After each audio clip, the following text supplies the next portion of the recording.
À quoi peut-on s'attendre après la chute de François Bayrou et de son gouvernement? Emmanuel Macron va-t-il enfin appeler la gauche à gouverner ou va-t-il persévérer dans sa trajectoire droitière? Dans cette discussion, je vous propose d'explorer les différents scénarios envisageables après la démission de François Bayrou avec Thomas Legrand et Jonathan Boucher-Petersen, tous les deux éditorialistes politiques à Libération. Pour ouvrir un petit peu nos discussions, je montre également aussi la une de Libé du jour, 194 pour, 364 contre. Première question que j'ai envie de vous poser à tous les deux, là, quand je lis le résultat de ce vote de confiance hier à l'Assemblée nationale, est-ce qu'on s'attendait à une défaite pareille lors de ce vote de confiance? Autant il y a eu beaucoup de votes de confiance, il n'y en avait plus beaucoup ces derniers temps, mais dans l'histoire de la 5e, il y avait une forme de tradition avec des gouvernements qui disposaient de majorité absolue à l'Assemblée, de demander la confiance et de l'obtenir. Autant, voilà, s'il y a bien quelque chose d'historique, c'est chuter dans ces circonstances-là. Et après, le score, je pense que chacun est lucide sur le fait qu'il est sans appel, qu'il est beaucoup plus sévère que la motion de censure qu'avait visé Michel Barnier sur le projet de loi de finances de la sécurité sociale. Dans un autre cadre institutionnel, c'était pas un vote de confiance, c'était une motion de censure. Mais quand on regarde concrètement, là, l'Assemblée a largement fait le plein hier, donc on est dans des étiages qui sont comparables. Voilà, la claque est encore plus rude pour François Bayrou, même si personne ne s'attendait à ce qu'il se sorte de cette circonstance qu'il a lui-même créée. J'interromps très brièvement cette discussion pour vous encourager à vous abonner à notre chaîne YouTube. On publie régulièrement ce genre de discussions sur tout un tas de sujets divers et variés, et on publie également régulièrement sur cette chaîne des reportages. Donc si vous ne voulez rater aucun de nos prochains contenus, abonnez-vous à notre chaîne YouTube. Toi, quelle a été ta réaction, Thomas, quand tu as suivi ces discussions et après le moment du vote et du résultat du vote? Aucune surprise, ça fait plusieurs semaines qu'on écrit ça, qu'on dit ça, que ça ne passera pas. Et on parlait même de suicide, de harakiri du Premier ministre. Il y a un petit côté institutionnel qu'il faut peut-être expliquer. La tradition, depuis le début, je crois, de la Ve République, c'est que quand on nomme un Premier ministre, quand un Premier ministre est nommé, il fait ce qu'on appelle son discours, une sorte de discours d'investiture devant le Parlement. Et à ce moment-là, il demande un vote de confiance.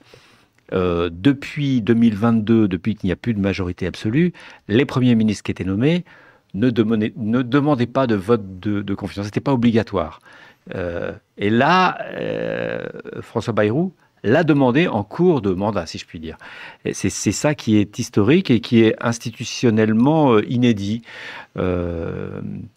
Et voilà. Et c'est pour ça qu'on parle il y a une certaine gravité dans le moment, parce que là, l'Assemblée nationale s'est prononcée.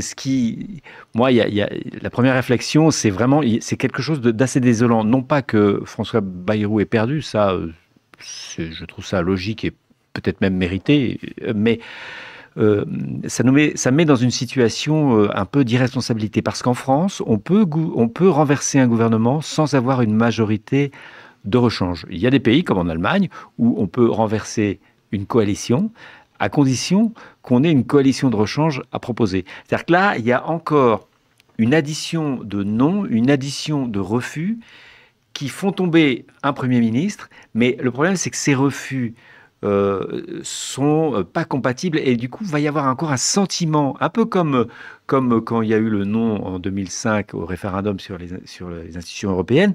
Le non était tout à fait justifié, on pense ce qu'on veut, mais il était sincère, mais il ne débouchait pas sur un oui à quelque chose. Et ce non qui ne peut pas déboucher sur un oui à quelque chose, nous met dans une crise un peu de la représentation, une crise institutionnelle, voilà, pour dépasser qui me paraît grave.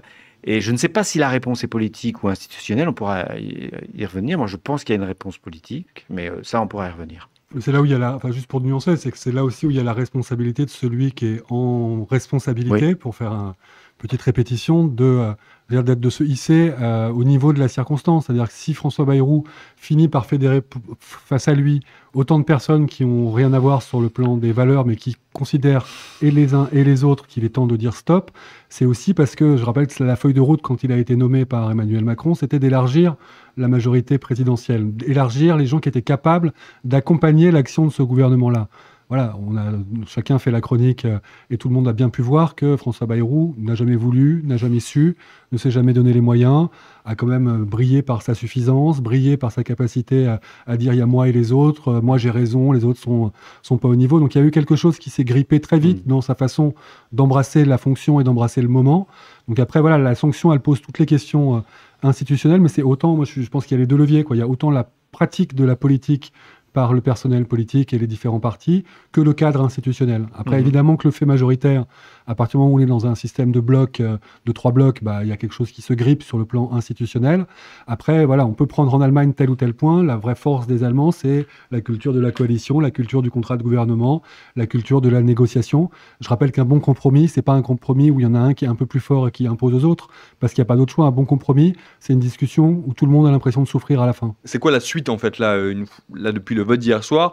Qu'est-ce qu'on attend? Est-ce qu'on a des certitudes là sur les jours à venir? Je dis d'un mot, après je laisse Thomas, mais en gros, le gouvernement est responsable devant l'Assemblée nationale, mais la nomination du Premier ministre relève du fait présidentiel.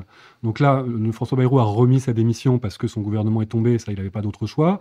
Emmanuel Macron l'accepte. On est dans un système où c'est pas qu'il n'y a plus personne à la tête de l'État, mais on a un gouvernement un peu émasculé, on va dire, pour dire les choses très mal, qui peut gérer les affaires courantes S-fonction, comme Gabriel Attal avait pu le faire pendant l'été, pendant les JO. Mais voilà, on est dans l'attente maintenant que le président de la République nomme, il dit dans les prochains jours, mais on sait que parfois ça peut prendre plus de temps, mais visiblement il y a la volonté d'aller vite, un nouveau Premier ministre, et on repart dans une séquence après la nomination de Michel Barnier, après la nomination de François Bayrou, sur avec qui, pour faire quoi, quels alliés, quel centre de gravité, tout ça. En fait, il nomme un Premier ministre, mais ce Premier ministre, il va se retrouver devant une assemblée qui reste la même. Alors, moi je trouve que la logique eût été, puisqu'il n'y a pas de majorité absolue, que les parlementaires, entre eux, prennent le message des urnes 2022-2024. Je sais bien qu'il y a un grand débat de philosophie politique. Est-ce qu'on peut prendre un message des urnes comme un message cohérent? Le pays vous dit que. En tout cas, si on choisit de dire qu'une élection législative, c'est le pays nous dit que, ça fait 2 élections en 2 ans où les Français disent, écoutez, on refuse de donner la majorité à qui que ce soit. Donc, entendez-vous et essayez. Donc, la logique eût été que les parlementaires, représentant plusieurs groupes, se mettent ensemble et décident de proposer au président de la République de nommer un tel. C'est comme ça que ça se passe en cohabitation. En cohabitation, la gauche gagne, le président est de droite. Eh bien, le président nomme celui qui est désigné par la gauche, et inversement. Ça ne peut pas se passer dans notre système parce que on est shooté, drogué au fait majoritaire dont parlait Jonathan. Ce qu'on appelle le fait majoritaire, c'est un système qui fait que celui qui arrive en tête, finalement, on se débrouille pour qu'il soit, les institutions se débrouillent pour qu'il ait toute la majorité parce qu'il faut instaurer une sorte de stabilité. Mais ce fait majoritaire, il ne marche plus à partir du moment où il y a 3 grands pôles. Ça marche quand il y a 2 grands pôles, gauche et droite. Là, il y a 3 grands pôles. Ça ne marche plus. Mais nos dirigeants, nos élus, nous, les commentateurs, on est habitués au fait que celui qui est en tête doit tout appliquer. Donc on dit, voilà, si j'arrive en tête, c'est tout mon programme. Ben non, en fait, on devrait penser que quand on vote pour un parti dont le programme ne sera pas appliqué, mais dont le programme sera la base de la négociation. Les Allemands pensent toujours, c'est pas un modèle absolu, mais les Allemands pensent toujours, quand ils votent social-démocrate, qu'ils savent que la social-démocratie n'aura pas tout le pouvoir. Ça les inquiète d'ailleurs, les Allemands, qu'un parti ait tout le pouvoir. On voit pourquoi. Et ça change tout. Et ça ne peut, de mon point de vue, cette culture du compromis que la France a dans tous les domaines, dans les entreprises, la CGT vote 80% fait 80% de compromis, on fait tous des compromis, voilà.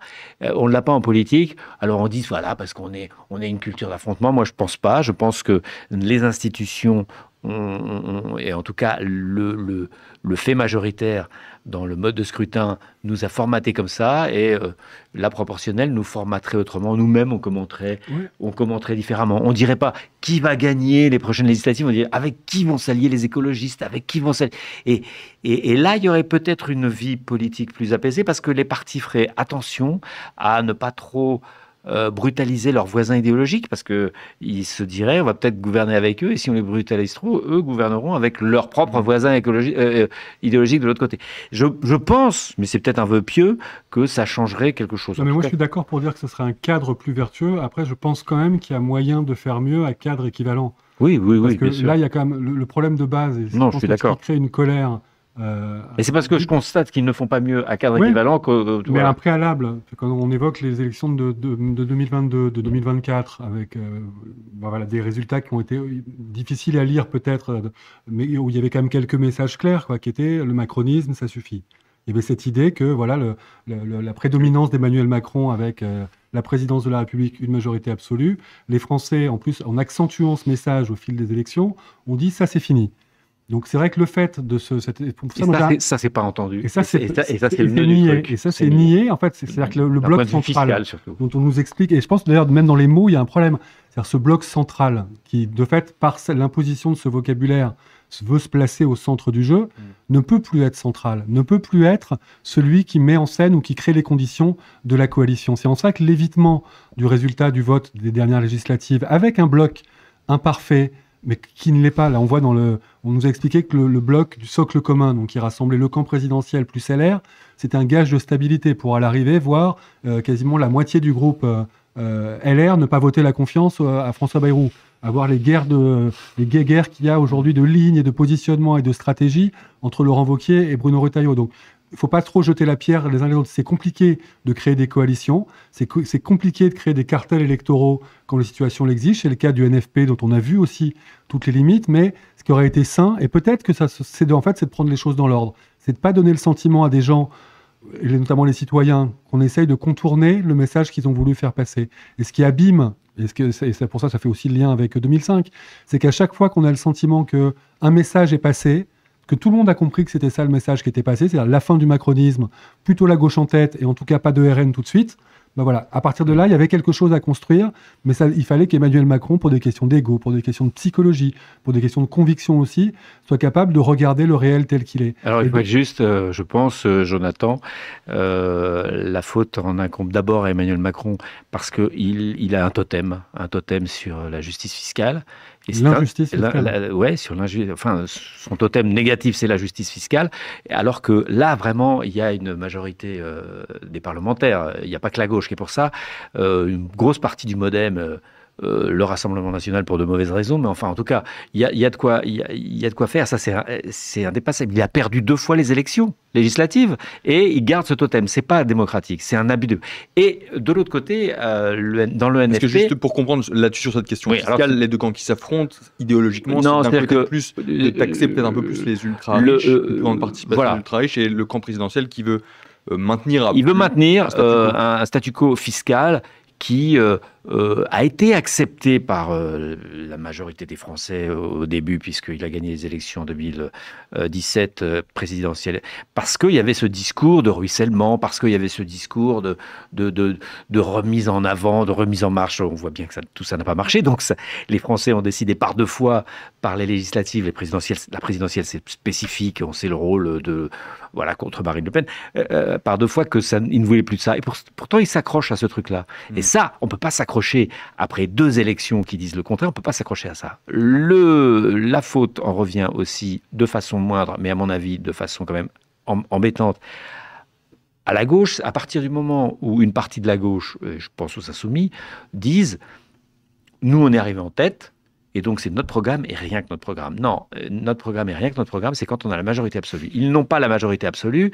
Et voilà, Lucie Castet avait dit une chose qui était intéressante, c'était de dire on ne va pas utiliser le 49.3 et donc ça sera notre programme qui sera la base d'une négociation texte par texte. Ça, c'était quelque chose d'intéressant. En réalité, le LFI n'en a jamais voulu et cette démarche de compromis n'a jamais eu le soutien puissant du nouveau Front populaire. C'est une des causes qui est une cause vénielle, alors que la cause présidentielle est plutôt un péché capital. Je fais une grosse différence quand même. Jonathan, je te laisse rebondir et après j'ajoute à votre discussion enflammée que les réflexions et les remarques du chat également. C'est juste pour montrer qu'il y a aussi du débat entre nous. Moi, dire que à 20h03, le soir des élections législatives, Jean-Luc Mélenchon, ivre d'un score que personne n'avait prévu, ait pu dire mon programme, rien que mon programme, ça c'est une réalité. Que l'ensemble des acteurs du nouveau Front populaire... Ah non, il n'y a que lui qui a dit ça. Les autres auraient bien voulu que Lucie Gasté puisse le faire. C'est pour ça que je pense qu'il faut... Il y a eu une facilité. Il a dit sa vérité. Il a dit sa vérité, mais il n'était pas non plus le personnage central du nouveau Front populaire. C'était aussi une vraie évolution par rapport à la NUP. Et sans lui, rien que ce soit lui, je suis pas sûr. Je pense qu'il a été un peu l'idiot utile du macronisme dans cette circonstance, en offrant évidemment Emmanuel Macron la possibilité de dire, vous voyez qu'on peut rien créé comme compromis avec ce genre de personnage, alors que Lucie Castet, qui était la représentante du nouveau Front populaire, mais ça vaut pour François Ruffin, ça vaut pour certains insoumis, ça vaut pour les socialistes, les écolos, ont passé tout l'été à passer d'université d'été en université d'été pour dire la base de la discussion, c'est évidemment notre programme, mais ça c'est la cohérence démocratique. En revanche, on devra être en situation de trouver des compromis texte par texte. Ça, c'est un discours qui a été invisibilisé, qui s'est retrouvé à être un peu inaudible parce qu'il se trouve que la voix de Jean... Voilà, que Macron a opportunément refusé en disant Mélenchon. Et je pense que l'un et l'autre... J'accorde l'idiot utile. Quelqu'un dans le chat aussi nous pose la question, parce que justement tu disais que peut-être Emmanuel Macron allait être tenté de poursuivre un petit peu dans sa direction et de nommer potentiellement un Premier ministre qui est issu, comme on le disait, là, du bloc central, entre guillemets. Quelqu'un nous faisait remarquer aussi dans le chat qu'on est quand même là dans un contexte social assez tendu, avec demain, le 10 septembre, et le mouvement Bloc-on-Tout, qui, même s'il était encore un peu flou, on ne sait pas encore bien à quoi s'attendre, est témoin quand même d'une colère sociale assez importante. Le 18 après. Et du coup, il y a le 18 avec le mouvement potentiellement syndical. Quelqu'un nous demandait dans le chat, est-ce que si Emmanuel Macron nomme du coup quelqu'un issu du camp présidentiel, ça pourrait encore peut-être faire partir un autre mouvement social? C'est-à-dire que le problème, c'est pas tellement ça. Il va certainement, c'est les pronostics de tous mes confrères, et moi je pense que c'est ça aussi, nommer quelqu'un du camp présidentiel. Avec cette nouveauté quand même qui peut débloquer ce qu'on disait, c'est-à-dire un échange de promesses de non-censure contre non-49.3. Je crois que tous ceux qui nous écoutent maintenant savent ce que c'est qu'un 49.3, ou bien alors ils étaient sur Mars ces dernières années. Ça, c'est quelque chose qui pourrait débloquer. Mais si vous dites ça, et qu'en même temps vous dites on fait ça, mais on ne bouge pas sur le fiscal, alors c'est exactement pareil. Ça ne marchera pas. Je ne sais pas combien de murs de culture du fait parlementaire on va se prendre collectivement avant de comprendre qu'il faut faire des vrais compromis ou de gagner complètement les élections. C'est ça qui m'inquiète, et c'est ça que je ne comprends pas dans le discours présidentiel en ce moment. Et juste pour l'avoir en tête, compromis ne veut pas dire trouver des compromis sur tous les sujets de friction. C'est-à-dire que le travail de création d'une coalition, ça commence par dire il y a un certain nombre de sujets sur lesquels on ne va pas se mentir, on sait qu'on ne tombera pas d'accord, et que dans le cadre d'une coalition, on ne pourra pas avancer là-dessus. Donc on les met de côté, et on voit s'il y a quand même un noyau suffisamment important pour justifier. Mais budget, est-ce que budget, c'est retraite? Et voilà, c'est aussi cette question-là. C'est-à-dire, du côté, en gros, ce qui serait une possibilité, c'est pas à moi de dire si je la défends ou pas, mais une possibilité qui montrerait une différence avec François Bayrou, c'est non pas 44 milliards d'économies et d'efforts, pas non plus le niveau des socialistes, voilà, plutôt sur une trajectoire de 22, mais un entre-deux en disant on prend un peu plus de temps, parce que ce qui compte, et parce qu'on parle de la mobilisation sociale, mais dans l'esprit d'Emmanuel Macron, la note de la France sur l'endettement, telle que va la déterminer Fitch en fin de semaine, c'est au moins aussi important. Moi, je préfère qu'on écoute le peuple que les agences de notation, mais dans le monde tel qu'il est, ça a du poids. Donc l'idée, c'est de dire, on envoie le signal qu'il y a une trajectoire que tout le monde partage, de dire on essaye quand même d'éviter que ça continue à empirer sur le plan des finances publiques. On fait une proposition très précise qui ne sera pas complètement la taxe Zuckman, mais quand même, qui doit s'en rapprocher en disant les très hauts patrimoines dont tout le monde a acté qui s'était enrichi de façon absolument inconsidérée sur fond de crise pour le plus grand nombre. On vient taxer et on l'assume. Et ça, comme disait Thomas, ça va jusqu'au sein du bloc présidentiel. Il y a des gens qui défendent ça. Donc un peu plus de justice fiscale, mais pas simplement comme un propos de tribune à la François Bayrou en disant « et je demanderai aux groupes parlementaires et aux commissions concernées de s'en occuper ». Une affirmation en disant le socle, c'est ça. Donc ça devrait être un vrai bouger. Une trajectoire moins dure. Et après, on voit si là-dessus, il y a moyen de... Mais il ne faut pas non plus se bercer d'illusions. Voilà, Emmanuel Macron, sa psychologie ne va pas changer du jour au lendemain. S'il considère que le Cornu ou que Yael Braun-Pivet, c'est une carte un peu plus efficace que Bayrou, il va la jouer. Ça ne veut pas dire que ça va marcher, et je pense que son principal enjeu, c'est ce qu'on se disait avant, c'est une forme de cabotage. Voilà, il va avancer bon an, mal an, sachant qu'en mars, il y a les municipales, et qu'à l'arrivée, il y aura la séquence présidentielle qui va commencer très tôt, sachant qu'elle est même commencée dans certains camps. Et voilà, et autant l'hypothèse de dire une dissolution pour solder l'hypothèque RN, je pense que ça tenait il y a 2 ans, ou il y a 1 an et demi, parce qu'il y avait suffisamment de temps, d'une certaine manière, pour voir vraiment le RN confronté à l'exercice du pouvoir. Autant là, une dissolution dont chacun sait, même les insoumis, que le RN serait le grand gagnant, voilà, c'est lui offrir un tremplin beaucoup trop confortable. C'est-à-dire faire mieux que Bayrou et Barnier, c'est même à la portée de Jordan Bardella. Et juste sur les municipales, je rebondis là-dessus, parce qu'il y avait une question aussi dans le chat qui demandait justement si la nomination d'une première ministre, là, pourrait être impactée par le contexte des municipales qui arrivent. Bien sûr. Juste parce que en fait, j'ai pas répondu à ta question, mais le contexte social, il va enjamber le 10, Macron. C'est-à-dire qu'il va quand même voir. Ça, il va pas nommer avant. Non, si le 10, ça part de façon complètement massive. L'enjeu, c'est la masse. Si ça devient massif, peut-être que ça l'oblige à prendre un petit peu de temps pour réfléchir. Si c'est juste extrême, voire un peu violent, à un certain moment que ça déborde du cadre, c'est très confortable de se placer, le parti de l'ordre et compagnie, il rattrapera la droite, Retailleau sera content de faire si c'est extrêmement violent, et surtout si c'est illisible. Voilà. Parce que quel sera le message? Est-ce qu'il y aura un message, même pas massif, s'il y a un message un peu cohérent, on peut lire quelque chose, mais si personne, ni les politiques, ni les commentateurs, ni le peuple ne peuvent lire ce qui a voulu être dit, le dit, c'est toujours le problème de ces mouvements qui se refusent à être incarnés.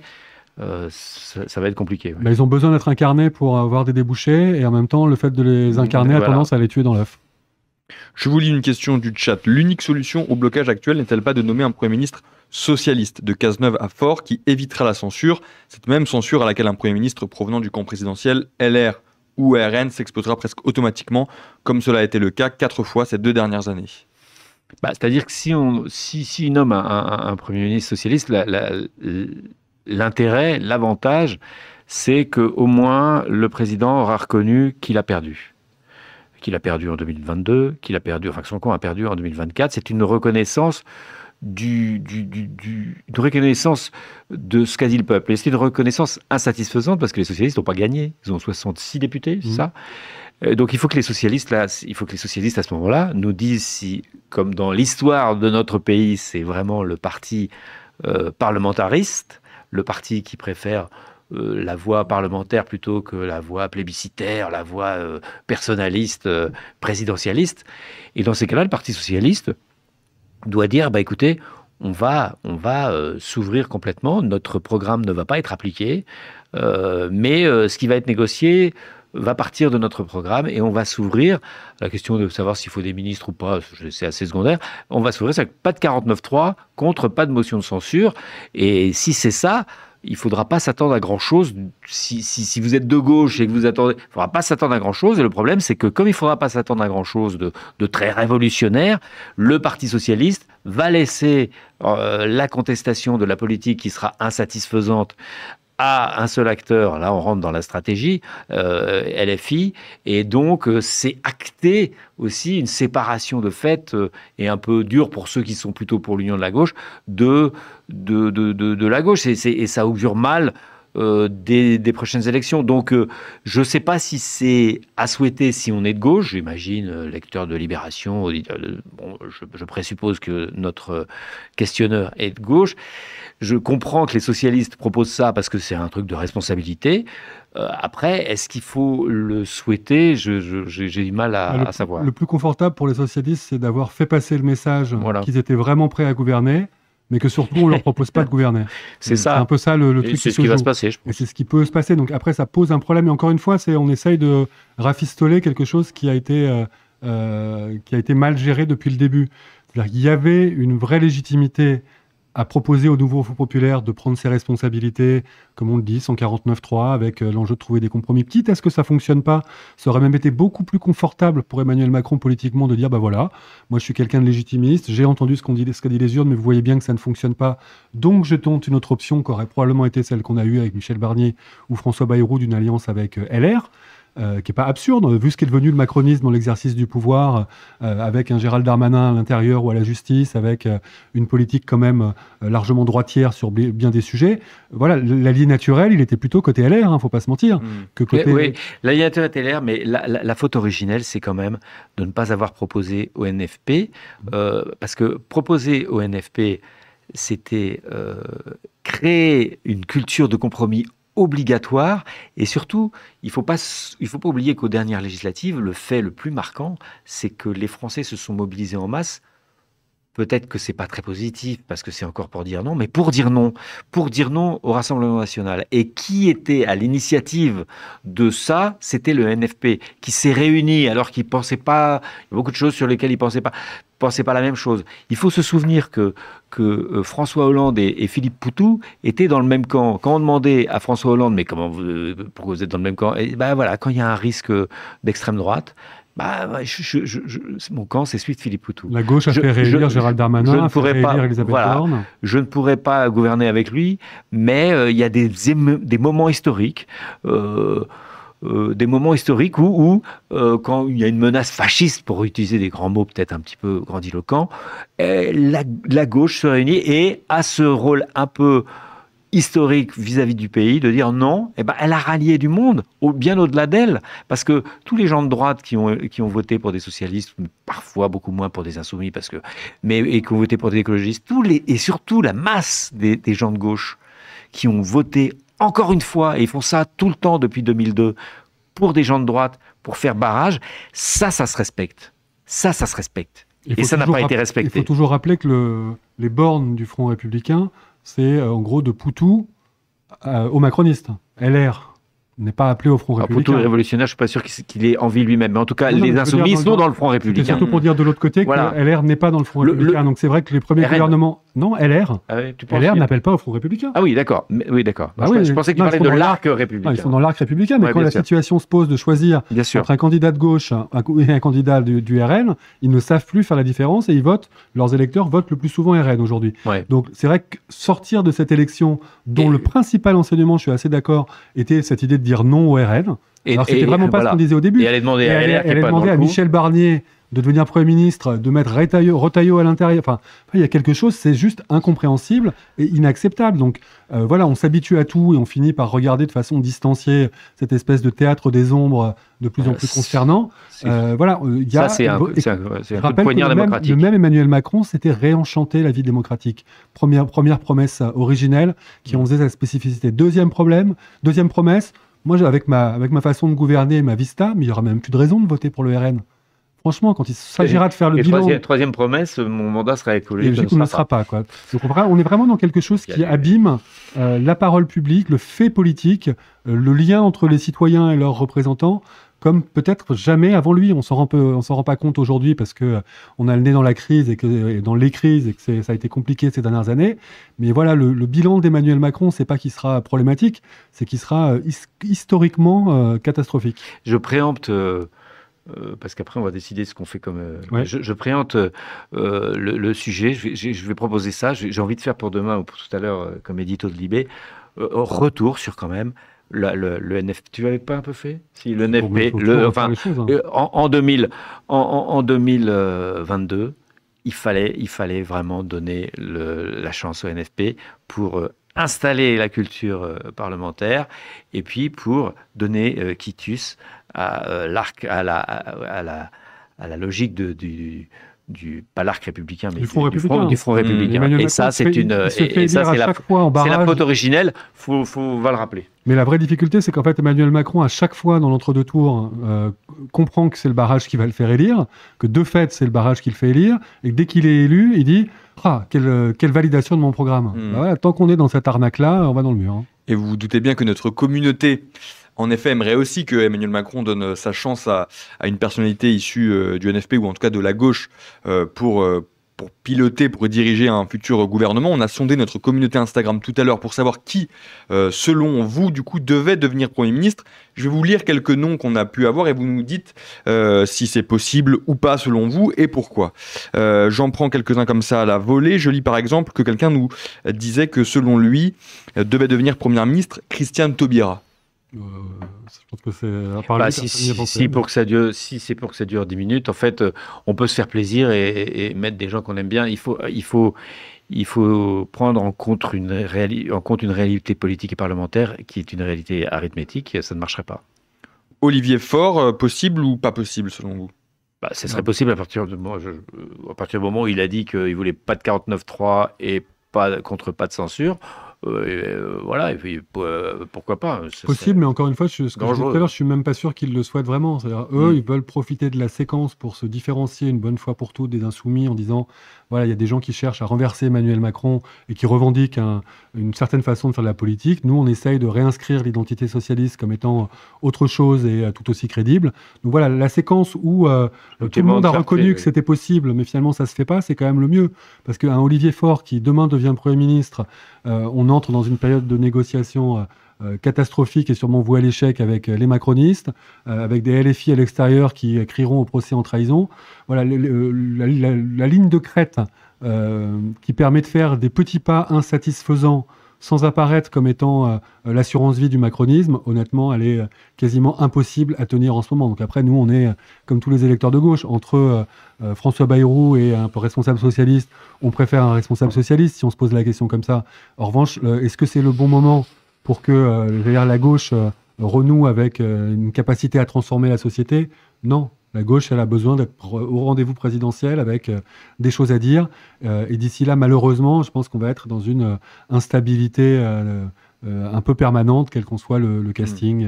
Mais donc, on va continuer avec les noms de gauche. Mais honnêtement, c'est pas qu'il faut se faire une raison, mais c'est pas le pouvoir pour le pouvoir. S'il s'agit juste de mettre dans le CV d'Olivier Faure, j'ai été Premier ministre, moi, je préfère qu'on n'ait pas Olivier Faure comme Premier ministre, mais que quand la gauche revient au pouvoir, elle puisse vraiment changer la vie. Glucksmann, c'est dans la même idée, parce qu'on nous suggérait aussi Raphaël Glucksmann comme futur Premier ministre. Avec ses 2 députés il a deux députés. C'est sympa. Hein, c'est la même chose. Il n'a aucun intérêt. Glucksmann, il est déjà lancé. À la limite, lui, il est plus identifié comme étant quelqu'un qui a une carte à jouer en 2027 qu'Olivier Faure. D'ailleurs, c'est sûrement un problème pour Olivier Faure. Mais voilà, il est dans autre chose. Il n'a que des coups à prendre, à exercer le pouvoir avant, d'autant plus que voilà, s'il est désigné par une primaire qui simplifie un peu l'équation de la gauche, tant mieux. S'il décide de continuer à s'entêter, à y aller tout seul, bah voilà, il a un peu d'avance sur les autres et dans les sondages, il fait à peu près jeu égal avec Mélenchon. Mais voilà, je pense que si on pose la question à Glucksmann, il dira pas... Les seules personnes de gauche qu'on pourrait envisager en tant que... je parle pas de souhait, là, je parle on fait du marc de café, et ça sera peut-être réglé cet après-midi, sont des gens qui sont de gauche et qui ne sont pas au Parti socialiste ni dans la sphère électorale socialiste. Voilà, ça peut être des gens comme ça, mais qui sont macrono-compatibles. Et ça pourrait marcher un temps, mais ça serait même très compliqué parce que le Parti socialiste, il faudrait qu'il obtienne beaucoup de choses, et notamment de la justice fiscale. Mais regarde Éric Lombard. Éric Lombard, qui nous a été présenté comme un ami de Faure, comme quelqu'un issu de on va dire, du rocardisme et de la gauche social-démocrate. À l'arrivée, c'est le coproducteur du budget. Mais imagine qu'il soit nommé. Imagine qu'il soit nommé. Et on peut imaginer que s'il est nommé, c'est qu'il a obtenu de Macron le fait de dire, bon, écoutez... Maintenant, il faut aller vers les socialistes et il faut en finir avec les 44 milliards. Mais pourquoi et avec la date. Ils l'obtiennent de Macron? Non, il ne l'obtiendra pas, donc ça ne sera pas le cas. C'est pas à Macron de décider, c'est le gouvernement gouverne. Oui, bien sûr. Non, mais tu as raison. La faiblesse, en fait, mais François Bayrou, il y a beaucoup des éléments qu'il a mis sur la table, qui étaient peut-être dont il a informé Macron, mais ce n'est pas une coproduction, c'était un budget. Non, mais pour ça, il faudrait que... C'est Macron qui nomme en disant « j'ai des totems ». Donc, il faudrait sortir de ça. C'est pour ça que je disais tout à l'heure au début de notre conversation que, en fait, dans un cas comme ça, la logique même institutionnelle de la Ve République, puisque le Premier ministre est responsable devant le Parlement. Il est nommé par le président, mais devant le Parlement. Donc il n'y a même rien de prévu dans la Constitution pour que les premiers ministres soient virés par le président. En fait, la légende, c'est pas comme ça que ça se passe, la légende veut que... Mitterrand Rocard, quoi. Oui, la légende veut que un Premier ministre nommé par le président, il remette sa lettre de démission non datée au président, qu'il la met dans son tiroir, et au moment où il veut s'en séparer, il l'appelle en disant « j'accepte votre lettre de démission », et c'est lui qui met la date. Donc, il n'y a rien de prévu. Le Premier ministre est responsable devant le Parlement. Il est temps que ça soit le Parlement, dans un esprit de parlementarisme et de compromis, qui impose au président son Premier ministre. Le Parlement tel qu'il est élu en est incapable, alors que les Français ont demandé aux parlementaires, ou en tout cas aux forces politiques, entendez-vous. Voilà. Et ça, c'est pas encore possible. Les mêmes Français qui sont 65% à demander à Emmanuel Macron de partir aussi. Hein. Donc ils sont constructifs et un peu dégagistes. Non, et puis c'est vrai que quand on dit les Français ont demandé, en fait, c'est une somme d'avis. Et je ne sais pas dans cette question de philosophie politique, je ne sais pas si. On peut leur faire dire. Voilà, si c'est un avis cohérent. Les Français, ils ont aussi beaucoup voté RN dans l'équation. C'est-à-dire que l'envie de gauche dans ce pays, l'envie d'Olivier Faure à Matignon, c'est pas quelque chose que... ça bruisse pas dans le métro, ça bruisse pas sur les places des villages, il n'y a pas beaucoup d'apéros pour dire on veut Faure, il y a plus des apéros qui célèbrent le départ de Bayrou. Ouais. On n'a pas beaucoup parlé des écologistes, mais dans notre communauté, du coup, quelqu'un nous suggérait Marine Tondelier, Première ministre. Est-ce que c'est pareil, le même truc que pour les socialistes? C'est pareil avec la commission qu'on vient de députer, avec moins de députés que les socialistes. Donc non, enfin... Ça ne peut pas mettre plus de gens derrière elle, d'avoir cette étiquette plus écolo que socialiste, par exemple? Mais c'est pas une question de mettre des gens, c'est une question d'avoir des parlementaires. Oui, des parlementaires, je veux dire. Alors on peut, je sais pas, là, on pourrait dire tiens, il y aurait peut-être des insoumis qui préféreraient, mais il y aurait, je sais pas, et puis il y aurait peut-être des non, ça n'a pas de logique. Je vais dire une horreur, enfin qui n'a pas de crédibilité non plus, mais je pense que Marine Tondelier c'est une bonne candidate pour une primaire de gauche, par exemple en vue de la prochaine présidentielle, et que dans l'équation, un Yannick Jadot par exemple, si on veut trouver un écolo, je pense a plus de chances de trouver une façon de parler avec des macronistes, tout en étant quand même quelqu'un dont on ne peut pas nier qu'il est de gauche. Voilà, Marine Tondelier, il y a une... encore une fois, c'est pas du tout un défaut, parce que dans d'autres circonstances, c'est même une qualité, mais il y a quelque chose d'une radicalité qui se dégage d'elle, qui ne peut pas forcément en faire le point d'équilibre des forces politiques telles qu'elles sont aujourd'hui. Bon, après, je pense qu'il ne faut pas qu'Yannick Jadot se prépare trop non plus. Hein, la question ne se posera pas. Pour terminer, est-ce que vous pourriez nous livrer, vous, peut-être vos pronostic ou votre pronostic de ce que s'apprêterait à faire Emmanuel Macron? J'ai compris qu'on excluait quand même en tout cas la possibilité d'une potentielle démission. Ça semble très compliqué, même si c'est ce que martèlent un peu les insoumis, mais ça semble impossible. Une dissolution, peu de chance également. Oui, enfin... On n'est pas dans la tête d'Emmanuel Macron et ça nous arrange bien, parce que ça m'a l'air d'être assez compliqué quand même. Mais si on raisonne en termes de logique, il n'y a pas grand monde qui a envie d'une dissolution. Même ceux qui disent dissolution, ils le disent parce qu'ils savent que ça ne se fera pas, mais je doute que les insoumis rêvent d'une dissolution et de se retrouver dans une législative aujourd'hui où le NFP serait plus compliqué à mettre en œuvre. Les socialistes n'en veulent pas parce que, pour des raisons évidentes, d'échec assuré. LR pèse plus grand-chose. Il n'y a que le RN qui veut une dissolution. Il n'y a que le RN qui veut une dissolution parce que je ne suis pas sûr que ça les arrange non plus au fond. Enfin, on ne sait pas. Il y a pas. Et puis, le bloc central, si mal nommé, comme l'a bien dit Jonathan, n'en veut pas non plus parce que là, il reviendrait en slip. Donc la logique veut qu'il n'y en ait pas. Mais bon, après, on ne fait pas toujours ce qu'on veut. Ils ne font pas toujours ce qu'ils veulent. Non, ils ne font pas ce qu'ils veulent. Après, je pense qu'il y a quand même... l'enjeu, il est plutôt de la maîtrise du récit, en fait. C'est d'arriver dans la période qui vient, dont chacun a compris qu'elle allait rester insatisfaisante, un peu navrante par moment, source d'immobilisme. Voilà, on va être dans cette espèce d'à peu près de stagnation pas très enthousiasmante. C'est quel récit se dégage de tout ça? Quel dégagisme prend le pas sur l'autre? Quelle aspiration prend le pas sur l'autre? Et que ça peut durer parce que les municipales vont quand même prendre de la place, quoique c'est important pour les partis politiques, et ça va prendre de la place. Après, Emmanuel Macron, c'est comme lui, personne ne peut le pousser dehors. On sait très bien que même la demande de destitution portée par les Insoumis, institutionnellement, c'est quand même l'ancienne crime de trahison. Bon, il faut quand même arriver à rassembler 2/3 des parlementaires dans les deux chambres. Enfin, on est dans quelque chose dont ils savent très bien que ça n'aboutit pas. Donc c'est plus, eux, ça vient nourrir leur récit d'une fin de règne qui a déjà commencé.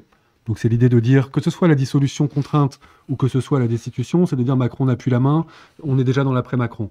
Donc je pense que l'enjeu, c'est plutôt qui arrive à créer l'envie d'avoir envie de quelle autre chose. Finir par Johnny, ça c'est bien. Non, bien pour Libé, alors ça c'était bien. C'est peut-être même un enjeu de désir d'avenir. Non, mais voilà, c'est qu'il y a cette idée d'être désirable, parce que là on a compris que le dégagisme était quand même ce qui motivait le plus les gens, qu'il y a une certaine satisfaction quand même à pouvoir dégager un François Bayrou quand il est à ce point-là à côté de la plaque, mais on sent pas l'aspiration positive. Côté RN, ça existe, hein, et ça pèse 30%. En revanche, de l'autre côté, il y a une espèce de grand flou sur où est le centre de gravité de la gauche, quel projet de transformation fait vraiment envie.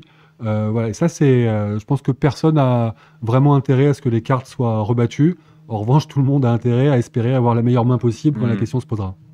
Eh bien, merci beaucoup à tous les deux d'être venus avec nous ce midi pour disserter autour de ces différents scénarios possibles. Merci beaucoup, Jonathan et Thomas, d'avoir été avec nous. Merci à toi. Merci.